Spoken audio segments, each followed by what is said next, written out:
A deadly shooting in a Walmart parking lot, and police say the man that fired the shot will not be facing any charges. And we are learning more from police as well as the victim's family. CBS 17's Mariah Ellis is live for us in Garner. And Mariah, what are you learning?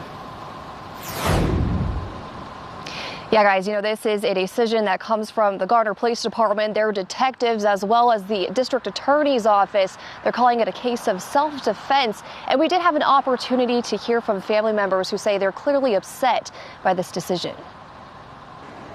A teal van surrounded by flashing lights at a Walmart parking lot Tuesday evening. It's where Garner police found 29-year-old Colton Valdez shot in the chest following an argument.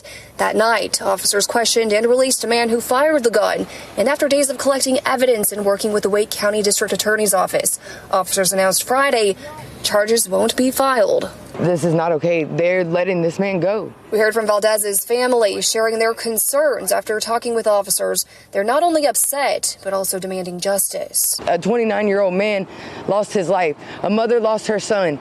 Kids lost their father over a argument, words. Through the investigation, police say the man shot the gun after Valdez approached him with what looked like a gun. Police now say he had a BB gun that resembled a handgun. Valdez's mother, Kathy, says her son was trying to protect her and claiming he was not armed. He didn't have one. He didn't have no weapon, period, that I saw. This guy comes around the van.